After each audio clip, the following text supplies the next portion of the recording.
Hello guys, welcome to my YouTube channel. నేను మా husband Thailand వెళ్ళినప్పుడు పటాయాలోని టైగర్ పార్క్కి వెళ్ళున్నాము. ఇక్కడ స్పెషాలిటీ ఏంటంటే మనం లైవ్లో టైగర్స్ని చూడడమే కాకుండా వాటిని టచ్ కూడా చేయొచ్చు. వాటితో 10 మినిట్స్ టైం కూడా స్పెండ్ చేయొచ్చు. మా ఇద్దరికి కలిసి 1400 థాయ్ బాట్స్ ఖర్చు అయింది. ఇక్కడ మేము 10 మినిట్స్ టైగర్స్తో ఉన్నాము, ఫొటోస్ అండ్ వీడియోస్ తీసుకున్నాము. మనకి టైగర్స్తో మనం ఫ్రెండ్లీగా ఉండడానికి, వాటితో ఫొటోస్ అండ్ వీడియోస్ తీసుకోవడానికి దాని కేర్ టేకర్స్ కూడా మన దగ్గరే ఉంటూ మనల్ని గైడ్ చేస్తూ ఉంటారు.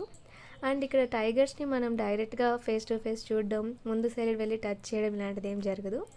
ఓన్లీ బ్యాక్ సైడ్ మాత్రం టచ్ చేయడం, దాని కాళ్ళు తోకతో ఆడుకోవడం ఇలా చేయొచ్చు. వాటికైతే కడుపు నిండా ఆహారం పెట్టేసి కూర్చోబెట్టుంటారు, సో మనతో ఫ్రెండ్లీగా ఉంటాయి. అప్పుడప్పుడు మనల్ని తోకతో కొట్టడం, కాలుతో జర్క్స్ ఇవ్వడం ఇలాంటివి చేస్తూ ఉంటాయి.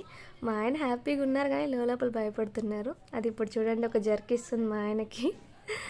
ఆ డే అయితే చాలా హ్యాపీగా జరిగింది. చాలా టైగర్స్ అక్కడ ఉన్నాయి. చాలా హ్యాపీగా స్పెండ్ చేసాం డే. Thanks for watching.